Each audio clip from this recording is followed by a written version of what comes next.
When we are uncomfortable or anything unpleasant happens, we look to take refuge in something. Usually we turn to food, alcohol, sex, drugs, money, power, or relationships. But none of these things gives us the lasting protection or satisfaction we're looking for.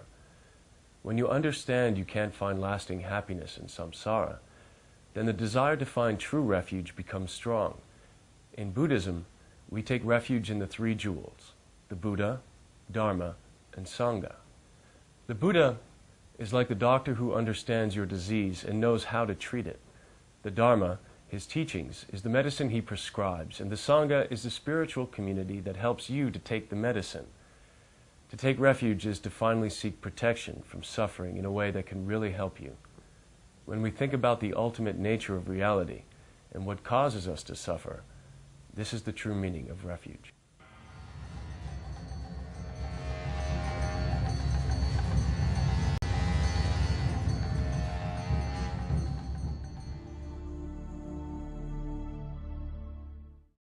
Before listening to these or any teachings, it's essential to prepare one's heart and mind in the appropriate way, to set one's attitude in the highest intention to be able to benefit all living beings. Now, you're about to listen to teachings on taking refuge in the three jewels, Buddha, Dharma, and Sangha. And this motivation, in and of itself, is taking refuge in the path to enlightenment. So in order to gain the most from listening to these teachings, right now, generate in your mind strongly the determination to be able to achieve enlightenment as quickly as possible in order to be of the highest benefit to each and every suffering living being.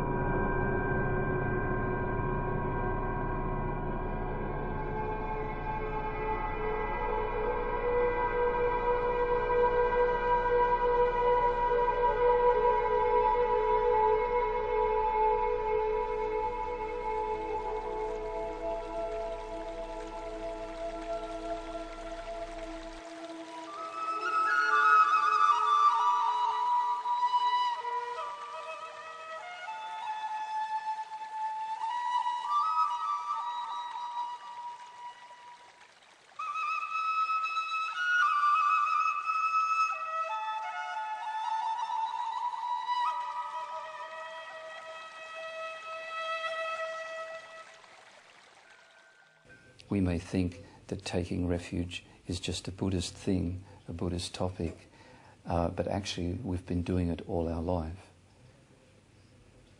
We always try to take some kind of refuge, go for refuge, when we notice that we're suffering. And of course, when we were very young, the first refuge we had was our mother. Whenever something went wrong, we went running to our mother. And she was quite a wonderful refuge as a child, seemed to solve all our problems for us, or most of them. Yeah. But as we grew older, then we found that maybe our mother couldn't solve all our problems, so we discovered or had to find other refuges. And these were our friends, the friends we found, and then as we grow older, we look for other refuges, particularly our wealth. We all believe, most of us, most of the time, that money will be able to protect us from suffering and bring happiness. So we find a refuge in money. Especially in our society now, this is the main refuge. It used to be religion, some kind of religion, now it's money. Or power. We take refuge in drugs, socially accepted drugs like alcohol. These are all types of refuge. We go to them thinking, hoping, believing that they will afford some kind of protection, somehow will bring an end to the suffering. Yeah. Also food. This is a very popular form of refuge.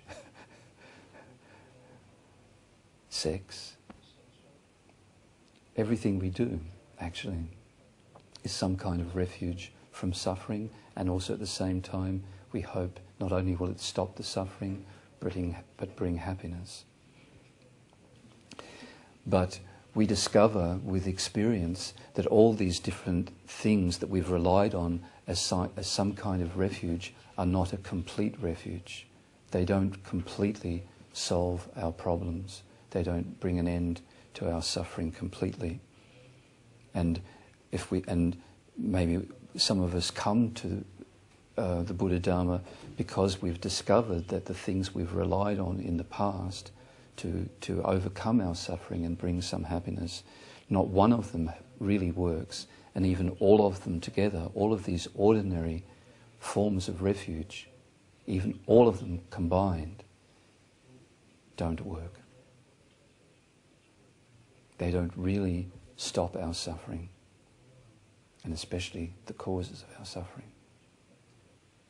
What we need to take refuge in is something perfect, unbetrayable, pure mind, free of all faults, possessing all qualities. And that is the definition of Buddha mind, enlightened mind. Only that is unbetrayable, something that we can completely rely on and can give every solution. Because one of the good qualities of an enlightened mind is that it is omniscient, knowing everything, so therefore can't make mistakes. So when we recognize that we have suffering and the causes of it, we also recognize that this all arises because of ignorance, the wrong view of self that we have, the wrong view that we have of the way all phenomena exist. So this poison in our mind, this afflicted thought of ignorance, is like the worst possible disease that we could have. It's the worst disease because it gives rise to every other disease. The only reason we experience sickness and death is because of karma. And karma is created because of delusions, and delusions depend on the presence of ignorance. If we really recognize that, we have to find someone who is the perfect doctor, and that perfect doctor is the Buddha. Because that Buddha, that perfect doctor of the Buddha, has themselves freed themselves of every disease. They know every disease and the cure for every disease. They've cured themselves of every disease. They know how to cure us. And the medicine, the perfect medicine, is the teachings, the Dharma. And the Arya Sangha, meaning the ordained followers of the Buddha who have practiced intensively and gained a direct insight into the nature of themselves and phenomena, the Sangha are like the nurses who help us take the medicine, tell us when, remind us when to take it, how to take it, in what dosage, and so on. And they inspire us to do so. As an ordinary worldly person, we are always seeking happiness in the external world, out there. And all our suffering and problems, we put the blame on that, on something out there, someone out there. But when we take refuge, or when we do refuge, we become an inner being. We make this conscious recognition that the source of my suffering is not out there, it's within me. When we first take refuge, that's what we recognize. The moment we start to recognize for ourselves and understand that the real cause of my suffering is not out there, but it's inside, and that the real cause of happiness is not out there, but within me. As soon as we have really understood that at some level, then we have refuge. We become an inner being. We realize that everything, good and bad, is in us, and we have to work from within, cultivating the garden of our mind. When we become an inner being, we become a practitioner of the law of cause and effect. We see that that is the key to everything.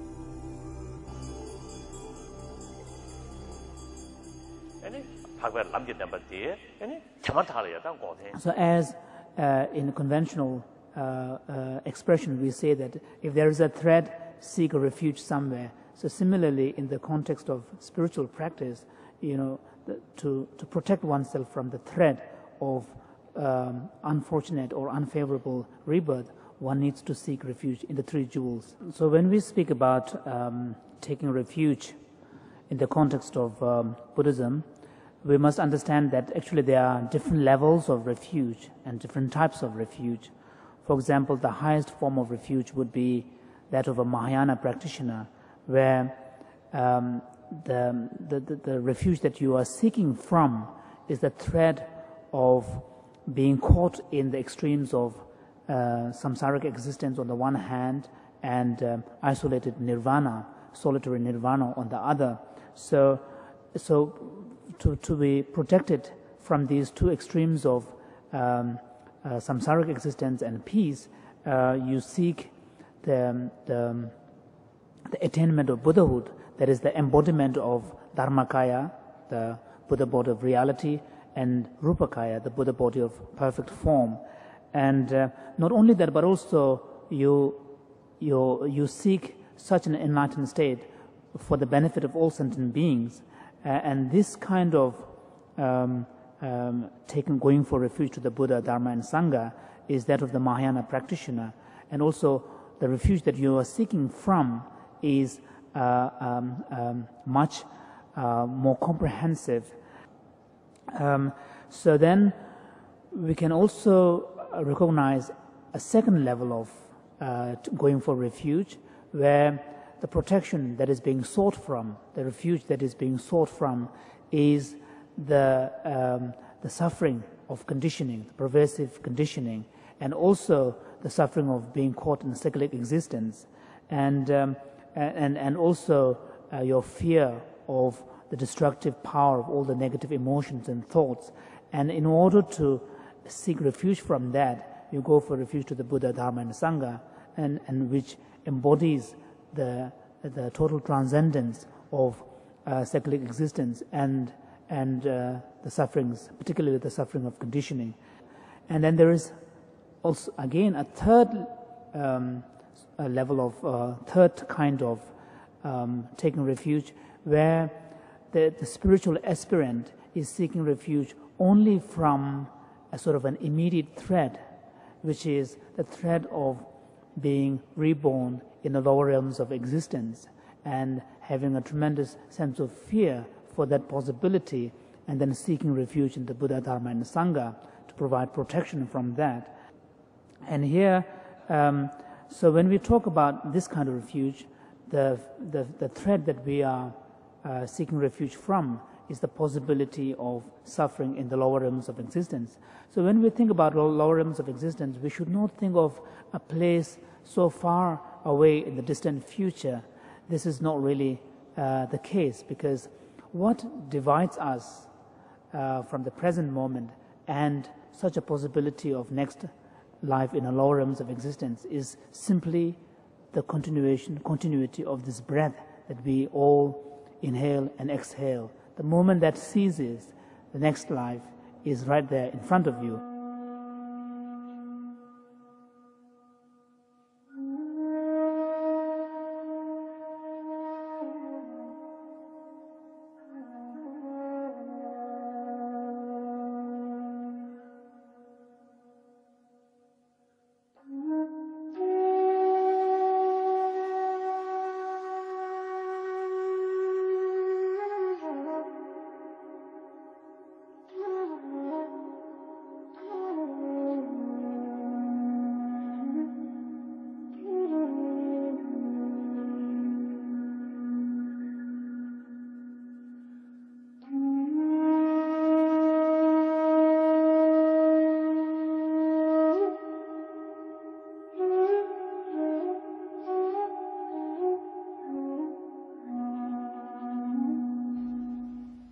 So we go for refuge to Dharma.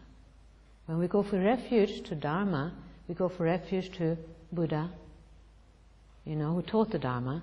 We go for refuge to Sangha, who are the helpers. So the wish to practice Dharma leads to the practice of going for refuge. Yeah? And the first advice, from the Buddhas, when we go for refuge, is to observe our karma. Be mindful of our actions, so we don't create negative actions to be born in the lower realms of existence. Our mind is the cause of suffering and happiness. It arises out of our mind.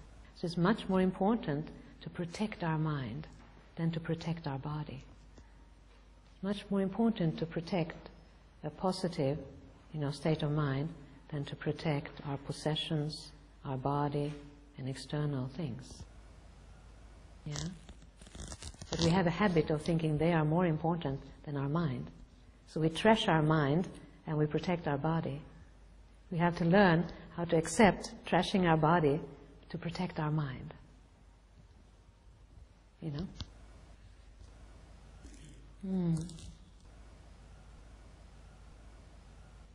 Because it's with anger and hatred and aggression that we destroy our happiness.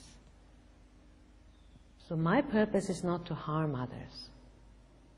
You think my purpose is to practice Dharma, to extend kindness, compassion to others, so that you generate a state of refuge in your mind. And remember, oh yes, ultimate purpose of my life is, to awaken my mind to benefit others. And for this I rely on Buddha, Dharma, Sangha. So we say we need these three jewels. They are jewels because they help us overcome our problems and put us on a safe and sound direction in life. But the purpose of going for refuge to Buddha, Dharma, Sangha externally is to develop those qualities within ourselves. You can have different meanings of refuge, because there's a kind of inner refuge and there's an outer refuge. When we say we go for refuge, we can also say, I take refuge in my own wisdom. Yeah?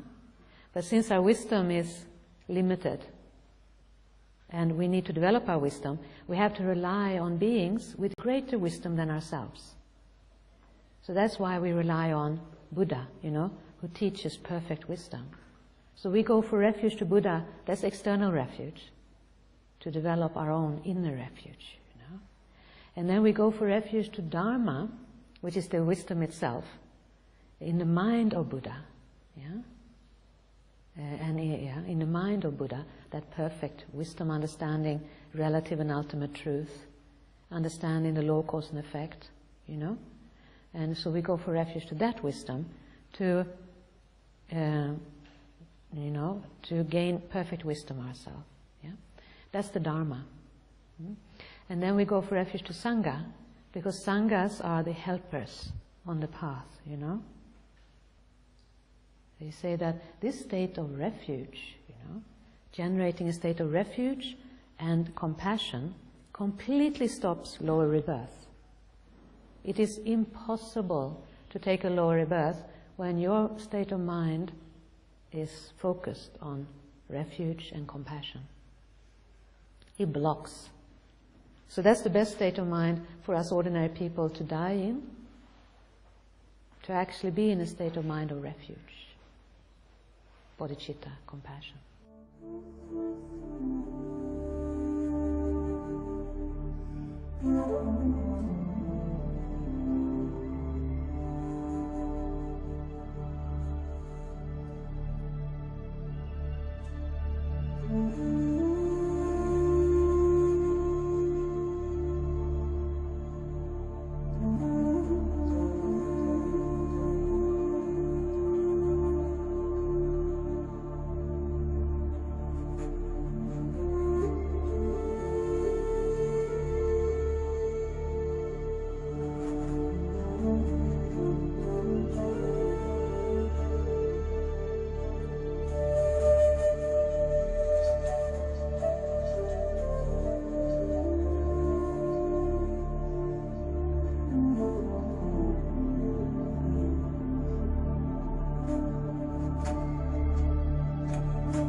in the past I often looked to drugs a good amount for taking refuge, whether smoking pot or whatever various drugs I was doing, or alcohol. The teachings say that it's harmful to do activities like that, and to my mind at the time, that wasn't so appealing, I guess I would say. Like, I just wanted to keep doing that, going out and having fun with my boyfriend and taking drugs or getting drunk or whatever. But more and more I started thinking about the teachings they were giving me, and that taking refuge in external things like that can't bring any kind of lasting happiness. I started to find that not only were the experiences I had on drugs and alcohol not so fun anymore, and were actually more of a suffering experience and brought even more confusion to my mind. I found that the more I took refuge in doing my practices every day and to going to teachings instead of to parties and to get drugs and to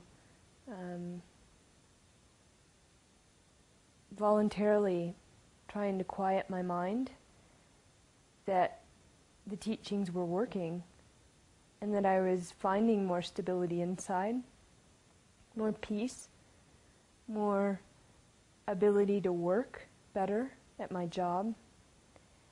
And I think the coolest thing about refuge, as I've gone on, is that the more I wholeheartedly give myself to refuge and have faith in it, really cool things have started to happen in terms of things that I've always really wanted have actually been able to happen. The kind of people I've wanted to be around show up. Really amazing teachers keep coming into my life. If there's a teaching I've been wanting, it will almost drop into my lap. By and large, I'm a happier person than I was without refuge. And it's my inner experience of having taken refuge that I've seen a change in my mind. I don't even need to check with anybody outside to see if they've seen a change in me or if refuge has made me a better person, because I've experienced it. When people ask me if refuge has made a difference, it's 100% yes, if not more.